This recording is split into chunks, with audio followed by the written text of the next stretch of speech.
मी पंजाब हवामान अभ्यासक मुक्काम पोस्ट गोबी धामणगाव तालुका शिल्ला जिल्हा परभणी। मी आहे मध्य प्रदेशमध्ये महाकालेश्वर मंदिरामध्ये उज्जैन या ठिकाणी, आणि या ठिकाणून आपल्या महाराष्ट्रातल्या शेतकऱ्यासाठी अंदाज देणार आहे।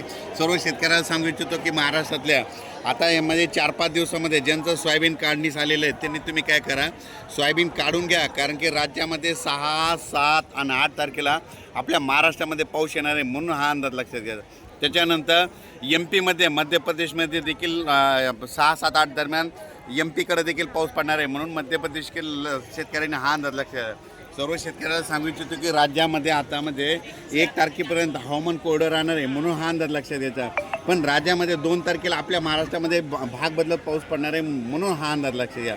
पण सर्व शेतकऱ्याला सांगू इच्छितो 6 ऑक्टोबर, 7 ऑक्टोबर, 8 ऑक्टोबर, 9 ऑक्टोबर दरम्यान परत आपल्या महाराष्ट्रामध्ये जोराचा पाऊस येणार आहे, म्हणून तुम्ही तुमचं या 4-5 दिवसामध्ये जशी वेळ भेटेल तसं सोयाबीन काढा, झाका, वाटल्यास मशीन भेटले तर मशीननं काढा, हार्वेस्टरनं देखील काढून घ्या, म्हणून हा अंदाज खास करून मी या उज्जैन या ठिकाणी कालेश्वर मंदिर या ठिकाणून देत आहे।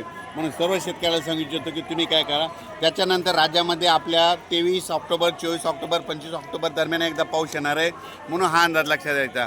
आणि राज्यामध्ये आपल्या थंडी महाराष्ट्रामध्ये 5 नोव्हेंबरला थंडी येणार आहे, म्हणून हा अंदाज लक्षात द्यायचा। पण सर्व राज्यातील सर्व शेतकऱ्याला सांगू इच्छितो की राज्यामध्ये स्थानिक वातावरण तयार होऊन देखील पाऊस पडू शकतो, म्हणून हा अंदाज लक्षात घ्या। पण सर्वांना एक विनंती आहे की तुम्ही काय करा, 5 ऑक्टोबरच्या आत तुम्ही तुमचं सोयाबीन काढा, झाकून ठेवा, म्हणून हा अंदाज लक्षात घ्या। अचानक वातावरणात बदल झाला तर लगेच एक मेसेज दिला जाईल। धन्यवाद।